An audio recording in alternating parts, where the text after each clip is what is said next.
Good morning बच्चों। Language में lesson 8 noun संज्ञा। आज हम लोग बच्चों संज्ञा पढ़ेंगे।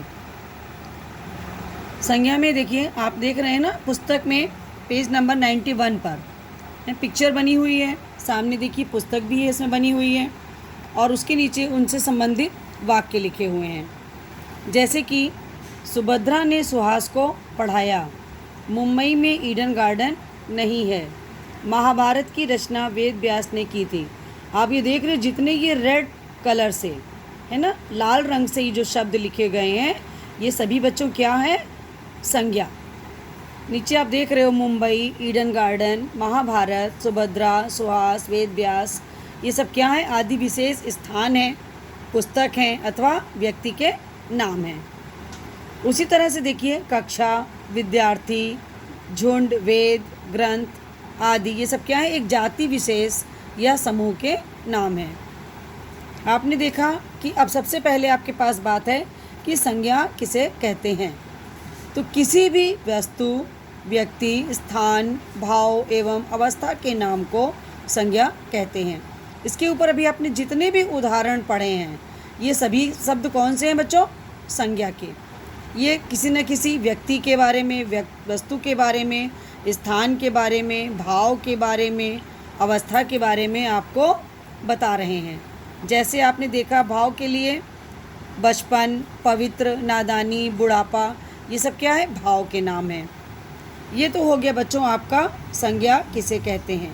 इसका ये क्वेश्चन नंबर 1 आपको कराया गया है कि तो क्वेश्चन में आप सबसे पहले आपको ये बताया गया था कि संज्ञा किसे कहते हैं। तो आपको ये आंसर लिखना है और उसके साथ उदाहरण ऊपर से लिख दीजिएगा, 1 या 2, ठीक है? 2 वाक्य आप उदाहरण में लिख दीजिएगा तो आपका क्वेश्चन नंबर 1 कंप्लीट हो जाएगा।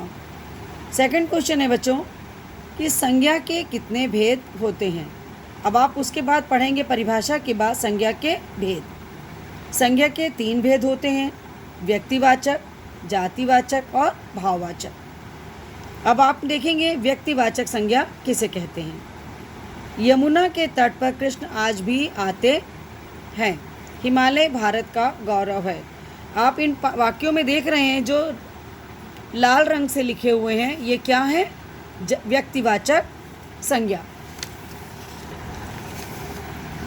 आप देखेंगे कि व्यक्तिवाचक संज्ञा किसे कहते हैं। तो वे संज्ञा शब्द जो किसी विशेष वस्तु, व्यक्ति अथवा स्थान के नाम का बोध कराते हैं उन्हें व्यक्तिवाचक संज्ञा कहा जाता है। सेकंड आपके पास है इसका भेद, जातिवाचक संज्ञा। आज का युवक कल का नेता है, शेर, भेड़ और भैंस की भांति झुंड में नहीं रहता, राष्ट्रपति ने छात्रों का सम्मान किया। तो बच्चों यहाँ पर आपने देखा कि युवक, नेता, शेर, है ना, राष्ट्रपति, ये सब क्या हैं? आपके रंगीन छपे हुए शब्द, ये जाति का बोध करा रहे हैं, ठीक है? अब आपके पास है जाति में देखिए, आपने देखा कि युवक शब्द का प्रयोग किसी भी युवक के लिए किया जा सकता है।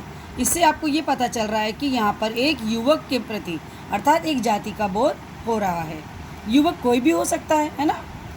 अब आप देखेंगे दूसरा है आपके पास कि वे संज्ञा शब्द जो किसी जाति का बोध कराते हैं उन्हें जातिवाचक संज्ञा कहा जाता है। ये आपको इसकी ये डिफिनेशन है, उदाहरण, ठीक है, परिभाषा है, ठीक है। इसके पश्चात आप देखेंगे कि जातिवाचक संज्ञा के प्रभेद भी होते हैं। कौन कौन से? 2 प्रभेद होते हैं बच्चों, द्रव्यवाचक संज्ञा और समूहवाचक संज्ञा। अब आप देखेंगे कि द्रव्यवाचक संज्ञा कैसे पता चलेगा आपको कि द्रव्यवाचक संज्ञा किसे कहते हैं। तो देखिए जैसे सोना सबसे कीमती धातु है, दक्षिण भारत में चावल खाया जाता है, ऊन का स्वेटर अधिक गर्म होता है। आपने देखा यहाँ पर ये लाल रंग से जो शब्द लिखे हुए हैं ये क्या है? द्रव्यवाचक संज्ञा। जैसे आप देखिए उदाहरण में और भी आपके पास हैं, सोना, चावल, ऊन, दूध, घी आदि शब्दों के द्वारा हमें किसी पदार्थ अथवा धातु का बोध हो रहा है। ऐसे शब्द क्या कहलाते हैं बच्चों? द्रव्यवाचक संज्ञा। अब आपके सामने है द्रव्यवाचक संज्ञा की परिभाषा। वे शब्द जो किसी द्रव्य अथवा पदार्थ का बोध कराते हैं उन्हें द्रव्यवाचक संज्ञा कहा जाता है।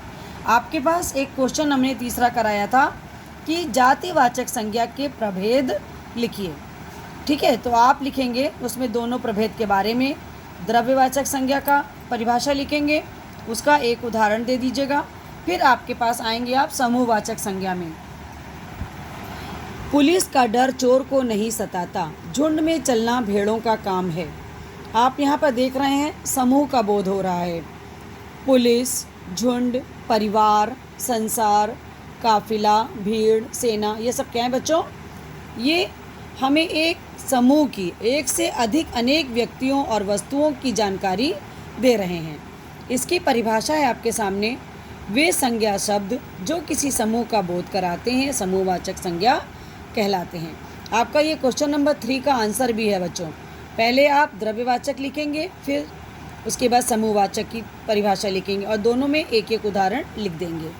क्वेश्चन नंबर आपका 4, इसके बाद 4 है भाववाचक संज्ञा से। तो सबसे पहले आप देखेंगे कि भाववाचक संज्ञा का उदाहरण।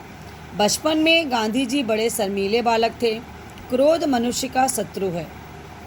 अब आपके पास देखिए इसकी परिभाषा है कि वे संज्ञा शब्द जो किसी अवस्था अथवा भाव का बोध कराते हैं भाववाचक संज्ञा कहलाते हैं।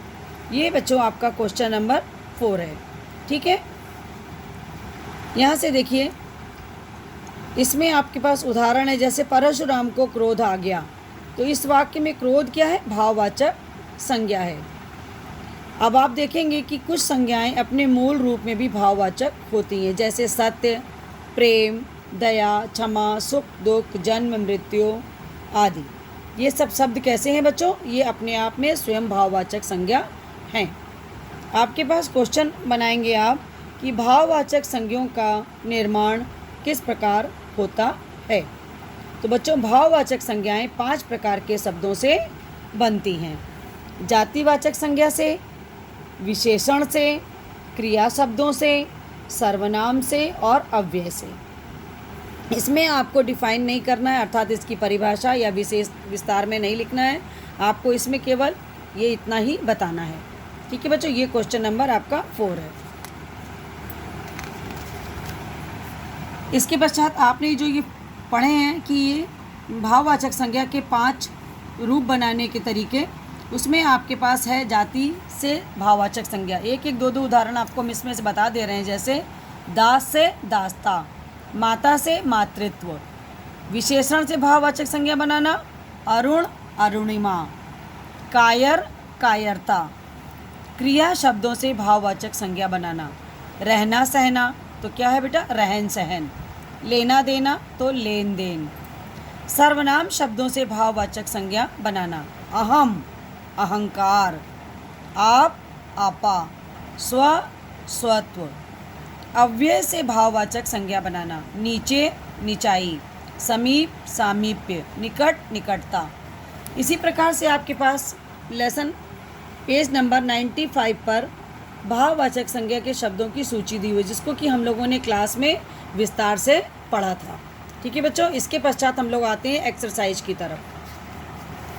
अब आपके पास है क्वेश्चन आंसर हो गए आपके 4, उनका आंसर भी आपको मैंने बता दिया, आपको अपनी कॉपी पे उसको करना है।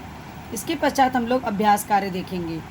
सबसे पहला है बच्चों, भाववाचक संज्ञा के आगे सही का निशान लगाइए। समाज, सामाजिकता, सामाजिकता, समाजी, समाजी। तो आपको ऑप्शन दिए हुए हैं, इनमें से राइट ऑप्शन लगाना है। तो राइट ऑप्शन है बच्चा आपका समाजिकता। ठीक है, इसी तरह से अतिथि, अतिथिगण, आतिथ्य, अतिथिपन, आतिथ्यत्व। तो यहाँ पर आपका राइट आंसर है आतिथ्य। सुंदर, तो आपका राइट आंसर है बच्चों इसमें सौंदर्य। योग्य में आपका राइट ऑप्शन है योग्यता। पंडित में आपका राइट ऑप्शन है बच्चों देखिए पांडित्य। ये आप अपनी बुक में लगा लीजिएगा और 5 अपनी कॉपी पर करिएगा। सेवक, सेवा। मीठा, मिठास। नारी, नारीत्व। अपना, अपनापन। स्वामी, स्वामित्व। आपके पास सेकंड एक्सरसाइज है बच्चों, अंडरलाइन किया गया हुआ है, जिसको कहते हैं रेखांकित। ठीक है, आपको बताना है इसमें संज्ञा के भेद दिए हुए हैं 3 ऑप्शन में, राइट बताना है। जैसे एवरेस्ट नेपाल की सीमा में है, तो ये क्या है बच्चों, व्यक्तिवाचक। झुंड में चलना भेड़ों का काम है, समूहवाचक। क्रोध मनुष्य का शत्रु है, भाववाचक। सोना सबसे कीमती धातु है, द्रव्यवाचक। कक्षा में कौन था, समूहवाचक। इसी प्रकार से तीसरी एक्सरसाइज भाववाचक संज्ञाएं दी हुई हैं, इसमें आपको छाट कर राइट में टिक लगाना है। ये हम आपको बुक में करा चुके हैं क्लास में, इसे कॉपी पे नहीं करना था, मैंने आपको मना किया था, ये वाली एक्सरसाइज नंबर 3। ठीक है, अब आप लोग आइए एक्सरसाइज नंबर 4 पर। रिक्त स्थानों को भरिए।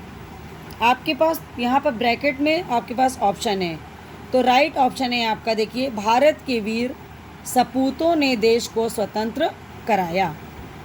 क्रोध में आपा नहीं खोना चाहिए। क्षमा वीरों का आभूषण है। स्वामी विवेकानंद हमारे पथ प्रदर्शक हैं। कठोरता और भद्दापन साथ साथ जन्मा करते हैं। निराला ने रोष में कहा, गुलाम देश में सभी शूद्र हैं। इस प्रकार से हमारी बच्चों एक्सरसाइज नंबर 4 कंप्लीट हुई। अब इसके पश्चात देखिए हमारे पास एक एक्सरसाइज और बची है, एक्सरसाइज नंबर 5। इसमें देखिए भाववाचक संज्ञा के विकल्प दिए गए हैं, उनमें से आपको छाट कर टिक लगाना है। जैसे बचपन में गांधी जी बड़े शर्मीले बालक थे, तो यहाँ पर बच्चों इसका राइट ऑप्शन है बचपन। ठीक है। क्रोध मनुष्य का शत्रु है, तो यहाँ पर देखिए क्रोध। उगते सूरज की लालिमा देखने योग्य होती है, लालिमा। इस कमरे की लंबाई चौड़ाई बराबर लगती है, लंबाई चौड़ाई। सैनिकों ने देश पर अपना सर्वस्व लुटा दिया, तो सर्वस्व। ये तो हो गए बच्चों आपकी एक्सरसाइज 5। ठीक है, और इसके बाद वाला ये जो वाक्य कार्य था मैंने आपको क्लास में इसको भी कराया है, लेकिन इसको कॉपी पे नहीं करना है, ये एक्सरसाइज आपकी बुक में ही रहेगी। ठीक है बच्चों, यह जहाँ पे लिखा है निर्देशानुसार उत्तर दीजिए। थैंक यू बच्चों।